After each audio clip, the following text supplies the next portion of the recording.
If you're in the market for a new Volvo, there's a good chance that one of the company's hugely popular SUVs will take your fancy.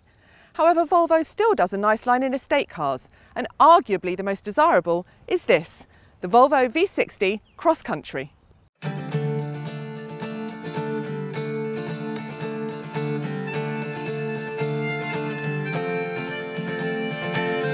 The V60 sits between the V40 and V90 in Volvo's lineup and is a rival to cars such as the BMW 3 Series Touring and Audi A4 Avant.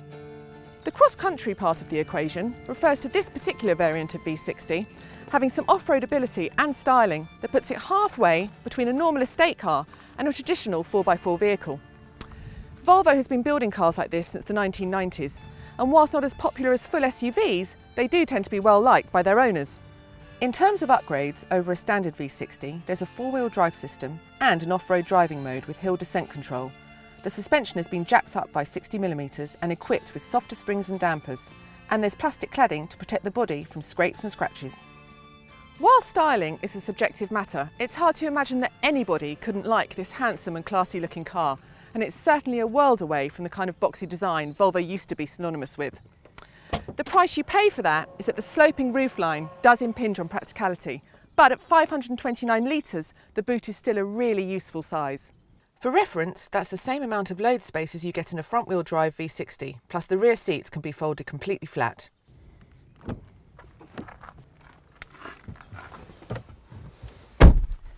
There's really generous legroom in the back, and headroom is fine, even with the optional panoramic sunroof installed. Regardless of where you sit though, you're in for a treat, because like most modern Volvos, the V60 Cross Country is an almost perfect blend of classically luxurious materials, high-tech equipment and very high levels of comfort. The quality of construction is superb, the storage space is well thought out and the whole cabin exudes a feel-good factor. In terms of the tech on offer, the main digital dial display is clear, but it's still not as impressive as Audi's virtual cockpit. Functionality of this 9-inch portrait touchscreen could be better too, because while the main parts are easy to use, some of the menu screens feel really cluttered.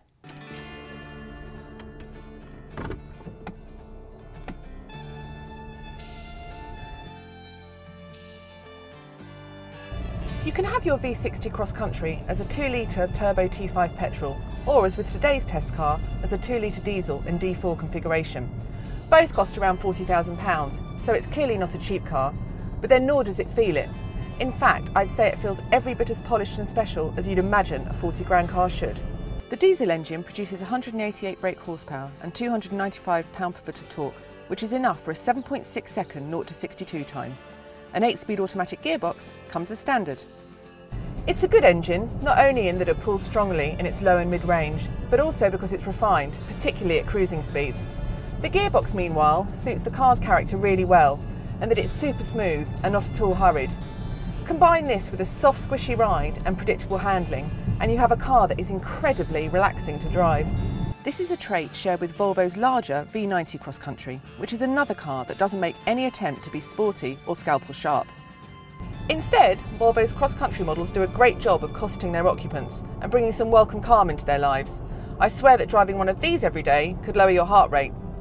Being a Volvo, it's also very safe, particularly if you add the company's pilot assist technology, which at the press of a button can help keep the car within its lane and a set distance from the vehicle in front. As for off-road ability, think muddy fields rather than mountain tracks, and even then you might want to fit proper mud and snow tyres. The 2-ton brake towing capacity is fairly decent though. Too often with modern cars, it can seem like they're trying to be all things to all people. The V60 Cross Country can't be accused of that, mainly because it doesn't have a sporty wishbone in its body. Instead, its main focus is on marrying some light off-road ability with very high levels of calm, comfort and style, and it's a job it does supremely well. Would you take one of these over an Audi A4 all-road though? Let us know in the comments below. Plus, don't forget to subscribe and check out our other new and used car reviews. And remember, when it comes to finding your next car, you easily can find great deals from top-rated dealers at cargurus.co.uk.